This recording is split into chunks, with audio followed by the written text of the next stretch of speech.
बघा, ज्या काश्मीरमध्ये सगळ्यात जास्त पर्यटक जे आहे जर कुठल्या राज्याचे जात असतील तर ते महाराष्ट्र राज्याचे जातात। सगळ्यात जास्त उत्पन्न जे आहे ते काश्मीरला टुरिझममधून मिळत असेल तर ते महाराष्ट्र राज्यातून मिळतं। आणि अशा काश्मीरमध्ये जे आहे हे माननीय मुख्यमंत्री महोदयांनी त्या ठिकाणी इनिशिएटिव्ह घेतला आणि त्या ठिकाणी महाराष्ट्र सदन बांधण्याचा निर्णय त्या ठिकाणी घेतला।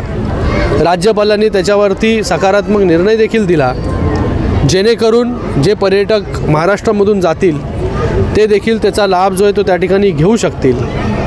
पण काल जे स्टेटमेंट त्या ठिकाणी केलं ओमर अब्दुल्लानी, मला वाटतं तर सगळ्या महाराष्ट्रामधून जे आहे तर त्यांचा त्या ठिकाणी निषेध होतो आहे। मीही तीव्र शब्दामध्ये जो आहे तो त्यांचा त्या ठिकाणी निषेध करतो।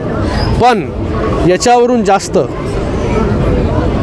ज्या लोकांनी इतके वर्ष हिंदुत्वाच्या नावावरती, मराठी माणसाच्या नावावरती राजकारण केलं, अशा लोकांना देखील मला प्रश्न विचारायचा आहे की जे इंडिया अलायन्समध्ये तुमच्याबरोबर ओमर अब्दुल्ला आहेत,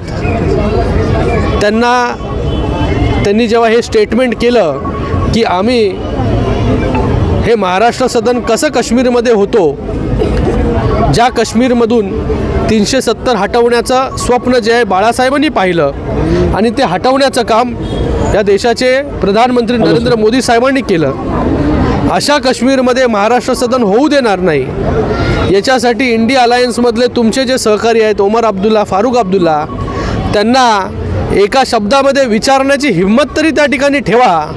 एवढी लाचारी जी पत्करलेली आहे, 2.5 वर्ष लाचारी जी आहे ती सत्तेसाठी त्या ठिकाणी पत्करली आणि आत्ता या अपेक्षेने लाचारी तुम्ही पत्करली आहे की बाबा ह्या 2024मध्ये जे आहे ते त्या ठिकाणी जे आहे सत्तेमध्ये आपण कसं येऊ, आपण एकटं कुठे पडलं नाही पाहिजे, या दृष्टिकोनातून जो आहे हे एवढा महाराष्ट्र द्वेष ज्यांच्या अंगामध्ये भरलेला आहे, मनामध्ये भरलेला आहे, अशा ओमर अब्दुल्लाबद्दल एक चकार शब्द जो आहे तो त्या ठिकाणी त्यांनी काढलेला नाही।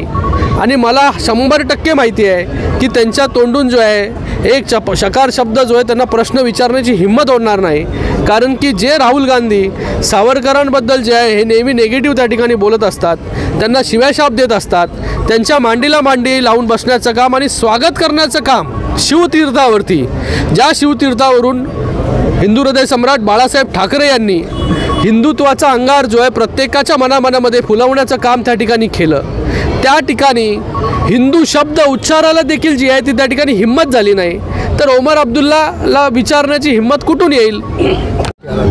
महाराष्ट्राच्या राजकारणाचा रंग काय असेल भगवा? सगळ्यांना आज होळीनिमित्त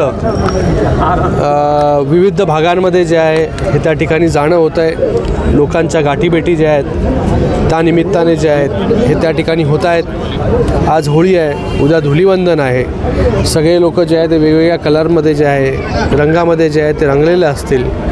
हा होळीचा उत्सव जो आहे तो सगळ्यांच्या आयुष्यामध्ये चांगले दिवस जे आहे, चांगलं सुख समृद्धी जे आहे ते त्यांच्या आयुष्यामध्ये घेऊन येऊ आणि सगळ्यांना मी होळीच्या या ठिकाणी खूप खूप शुभेच्छा देतो आणि आपल्या सगळ्या पत्रकारांना देखील होळीच्या खूप खूप शुभेच्छा। उमर अब्दुल्ला